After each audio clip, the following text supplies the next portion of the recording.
नमस्कार, म्युझिक ट्रॅकमध्ये मी मधुराणी आपल्या सगळ्यांचं मनापासून स्वागत करते. शास्त्रीय संगीत.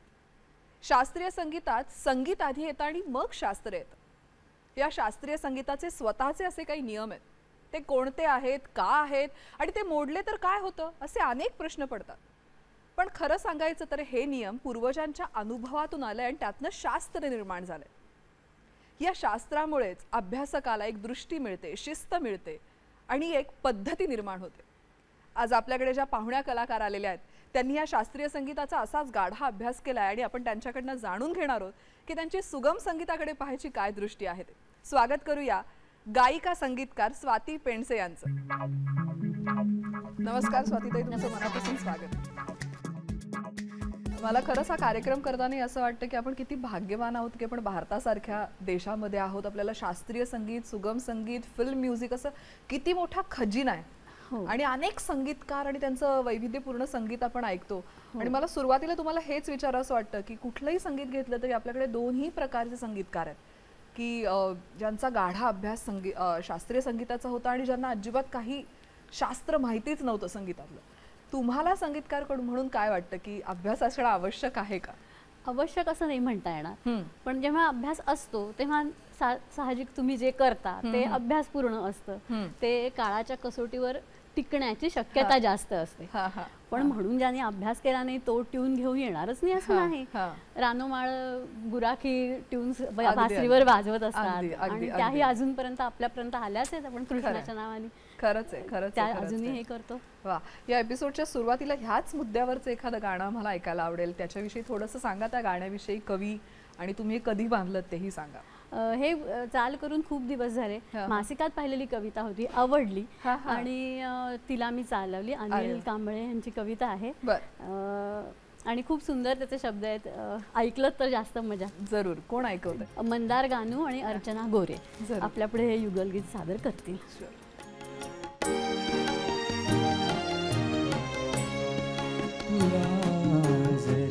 द्यायचे आहे जुने ते प्रहर दे माझे, तुला जर द्यायचे आहे जुने ते प्रहर दे माझे.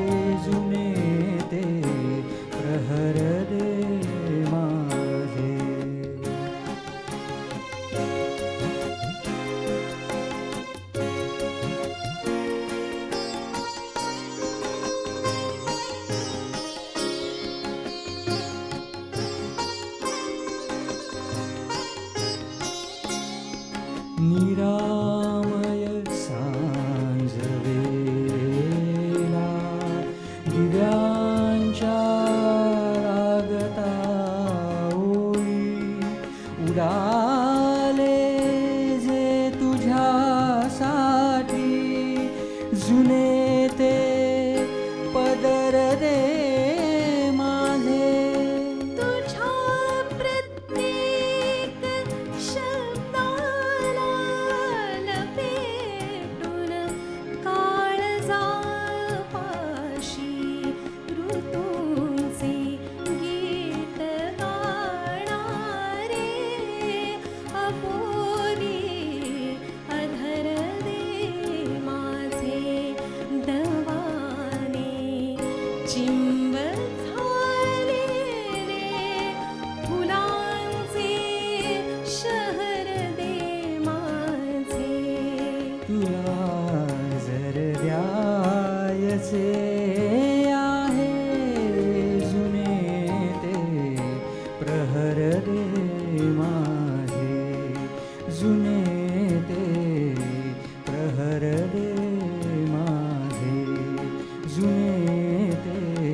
Thank you Archana, thank you Mandar. मस्त मजा आणलेत. वा स्वातीताई, फारच छान होतं हे गाणं. या गाण्यामध्ये असा एकच राग असा वाटला नाही, मला असं वाटतं 1-2-3 राग होते का, कुठले कुठले होते? म्हणजे बेसिकली बारू बिहाग मध्ये सुरू झाली आणि ती यमनच्या जवळ असल्यामुळे मध्ये त्याही फ्रेजेस येत गेल्या. अरे वा. मला एक कुतूहल असं म्हणजे उत्सुकता म्हणून विचार असं वाटतं की जे शास्त्रीय संगीताचे अभ्यासक असतात ते चाली बांधताना एखादी कविता समोर आल्यानंतर, काव्य समोर आल्यावर आधी राग डोळ्यासमोर येतो, मूड येतो का काय, कसं असते प्रोसेस? खरं म्हणजे आधी मूड, तुम्हाला ते शब्द भावतात तेव्हा तुम्ही त्याच्यावरती काहीतरी जास्तीचा विचार करता. बरोबर. आणि इतकं शास्त्रीय संगीतामध्ये मुरलेलं असलं की राग आपोआप म्हणजे सुरावटी येतात त्या कुठल्या तरी रागाच्या अनुषंगानेच येत जातात. बरोबर बरोबर. मग ते कुठल्या तरी रागाचं हे घेतं, म्हणजे काहीतरी जेव्हा वाऱ्यावरती एखादी धून ऐकू येते, जसं आपण म्हटलं माळावरती बासरी, तर आम्ही लगेच त्याला कुठल्या तरी रागाशी रिलेटच करायला लागतो. करेक्ट. नॅचरली ते घडतं कारण तुम्ही अभ्यास करत असता. पण त्यालाच धरून मला असं विचारावं असं वाटतं की आता तुम्ही म्हणालात तसं की इथे तुम्ही ती मारू बिहागची चौकट मोडलीत, वेराज तुम्ही शास्त्रीय संगीताची मैफिल सादर करताना तुम्ही ती चौकट नाही मोडू शकत आणि तीच ब्युटी असते. आणि ह्याच्यामध्ये ती चौकटी मोडणं ह्याच्यात मजा असते. तर हे ह्याच्याकडे तुम्ही कसं पाहता? ते निव्वळ करायचं म्हणून करू नये, निव्वळ कुठेतरी राग बदलायचा वगैरे असं हे नाही. तिथे शब्दांनी तशी ही केली, डिमांड केली, तो मूडनी तशी डिमांड केली तर ते अपसुकच होतं. आणि जेव्हा अपसुक होतं तेव्हा ते छान मेंड होतं, तेव्हा ते मिसळून येतं. नाही तर ते वेगळं लागतं. आणि मी म्हटलं त्याप्रमाणे ते काळाच्या कसोटीवर मग टिकत नाही, कारण ते गोड नसतं. तो मूड आणि ते माधुर्य टिकलंच पाहिजे याच्यामध्ये. ही परफॉर्मिंग आर्ट आहे, त्यामुळे मी जे परफॉर्म केलं ते कम्युनिकेशन आहे, ते समोरच्यानी परसिव्ह केलं पाहिजे, त्याला ते आवडलं पाहिजे. नाही तर त्या कम्युनिकेशनचा काही अर्थ नाही. मला चहा हवा असेल तर चहा द्या असंच म्हणायला लागेल, कुठलीही सुरावट कामी येत नाही तिथे. खरं. तसंच तालाचं आहे, म्हणजे शास्त्रीय संगीतातलं तालाचं स्थान वेगळं आहे. आपल्याला राग फुलवण्यासाठी तो घेतलेला एक आधार आहे, पण ह्याच्या सुगम संगीतामध्ये तो एक महत्त्वाचा पॉइंट असतो किंवा आधारस्तंभ असतो. तर ह्याविषयी तुम्हाला काय सांगावं असं वाटतं? ताल आधारस्तंभ असं सगळीकडेच आहे. बोलण्या, वागण्या, चालण्यात सगळीकडे ताल आहेच, लय आहेच. फक्त सुगम संगीत घेताना त्या लयीशी बांधिलकी जास्त, तालाशी कमी. लयीनी मला जर वाटलं की हे गेलं मध्ये लयीवरती आणि मग काही मी शब्द बिना ताल बिना म्युझिक म्हणेन आणि मग परत त्या गाण्याला सुरुवात होईल, असं होऊ शकतं. अशी कित्येक गाणी आहेत अगदी अगदी की जी मध्ये असं तालाची लयीची गंमत असणारं तुमचं एखादं गाणं ऐकवा ना. जरूर. श्रावणातल्या सरींवरती, म्हणजे जेव्हा धो कोसळ होता ना तेव्हा वाटलं की जरा सरी श्रावणासारख्या असू दे, म्हणून तेव्हा सुचलेलं हे गाणं आहे. शब्द आणि चाल एकत्र घेऊन आलेलं गाणं. अरे वा, तुम्हीच लिहिलंय? हो. क्या बात. आणि अर्चना आपल्या पुढे सादर करेल. शुअर.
आता तू हौशीभर लगीन करायचं नाही म्हणजे नाही.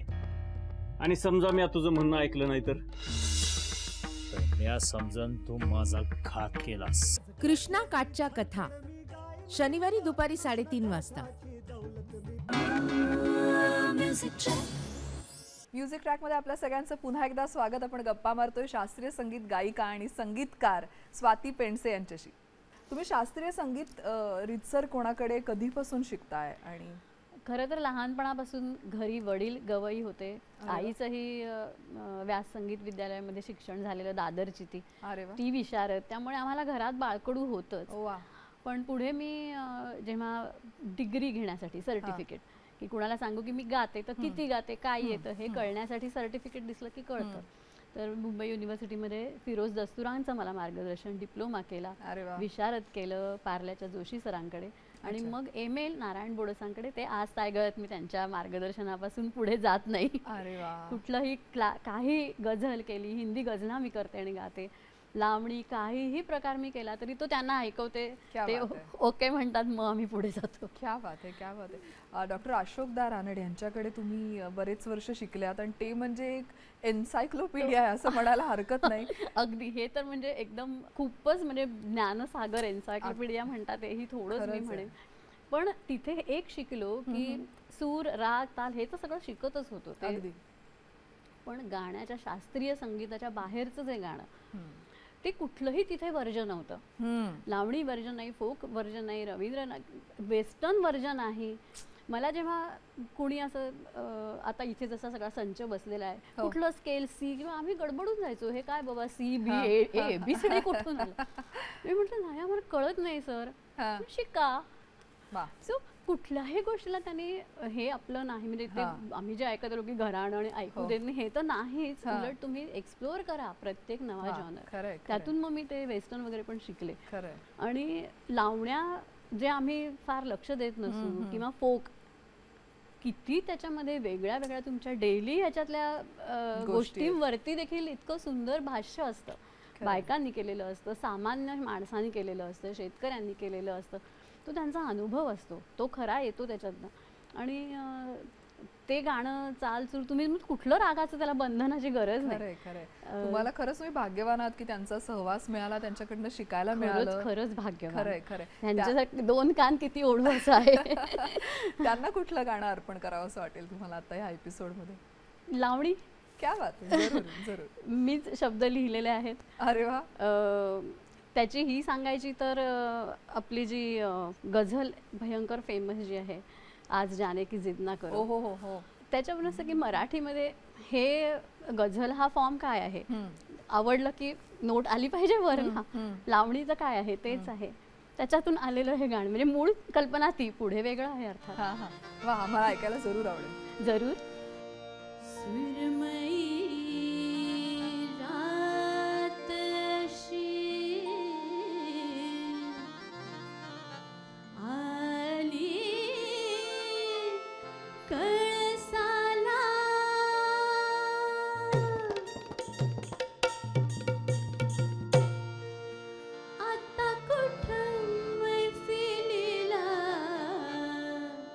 रंग भरला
नजर तिरकी घेतली गिरकी नजर तिरकी घेतली गिरकी हेरल तुम्हा मुजरा केला हेरल तुम्हा मुजरा केला ढोलकी घुमली पायात चाळ छनन छन थिरकला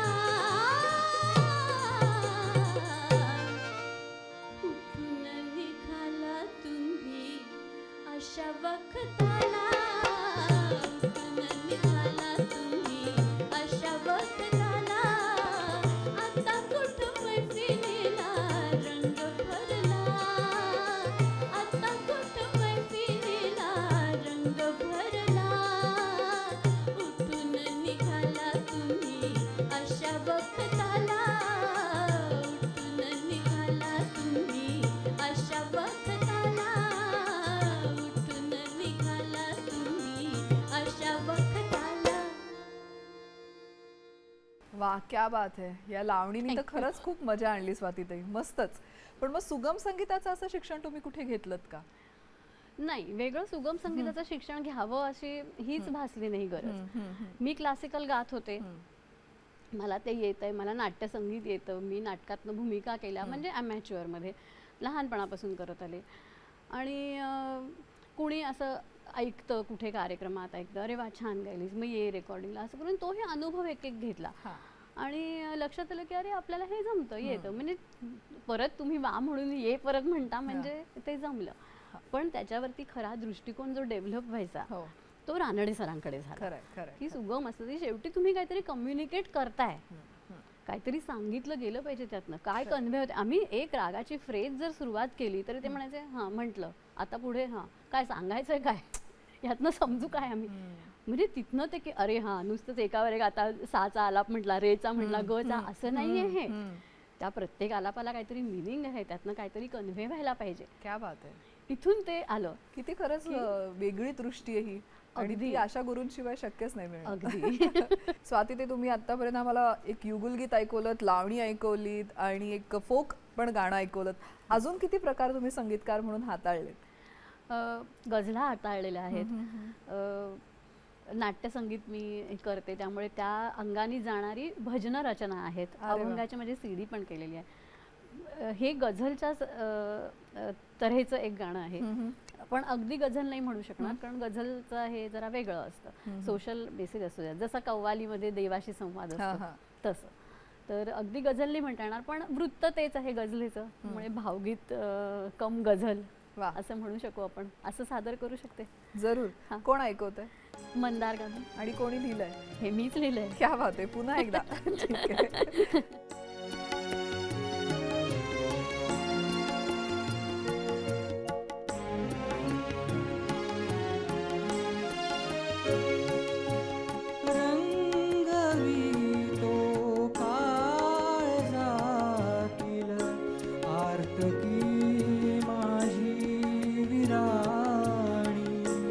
अश्रू मी त्यांच्या कलाने घेत आहे ढाळून, अश्रू मी त्यांच्या कलाने घेत आहे ढाळून, रंगवी तो काळजातील आर्तकी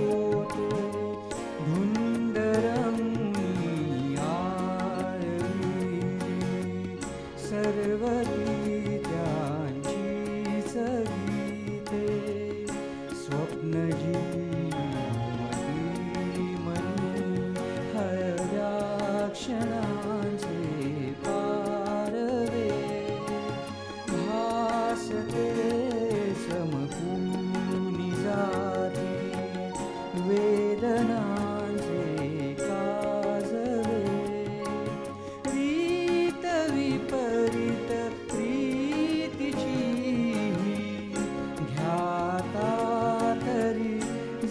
जाणूनी अश्रू मी त्यांच्या कलाने घेत आहे ढाळूनी रंगवितो काळजातील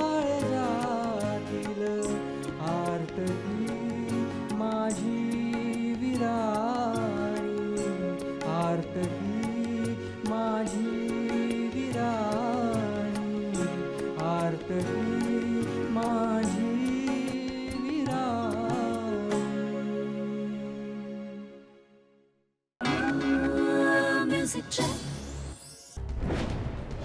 या सगळ्यात तुझं नाव कुठेही असेल ना तर तू गेलास.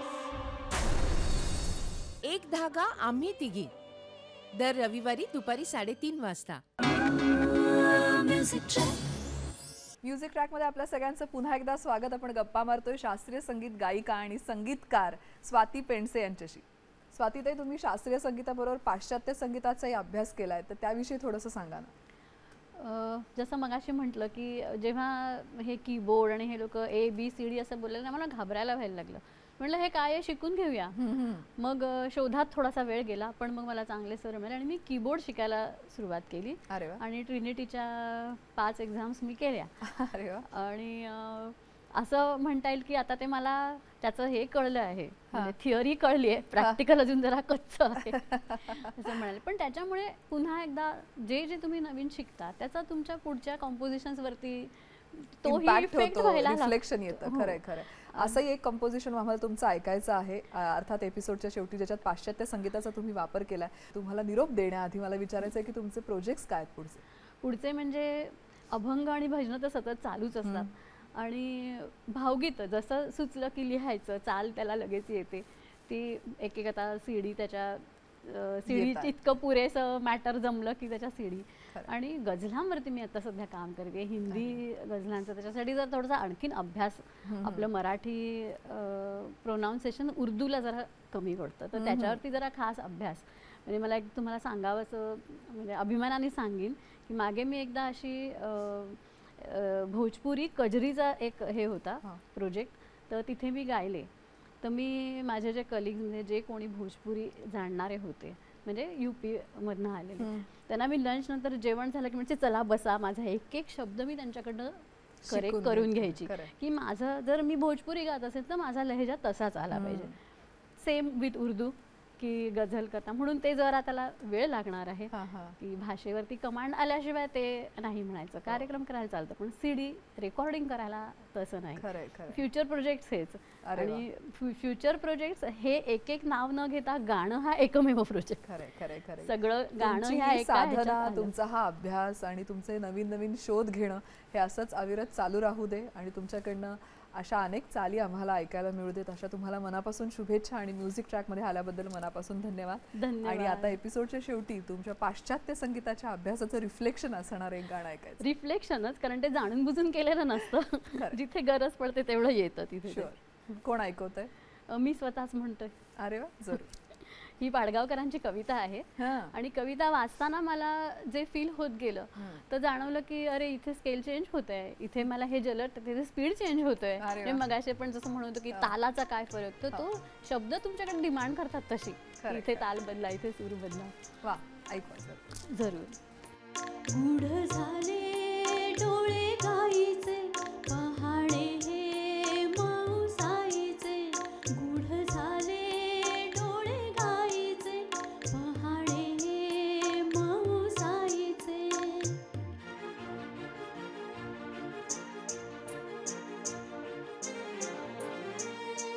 चालताना पाय अडती, पाचोळ्यात जर वाजती.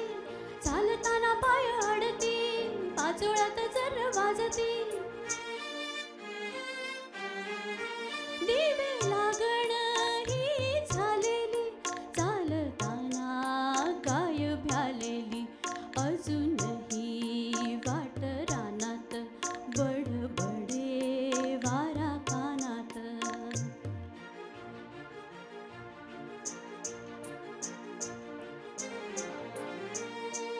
चालताना पाय अडती, पाचोळ्यात जर वाजती. चालताना पाय अडती, पाचोळ्यात जर वाजती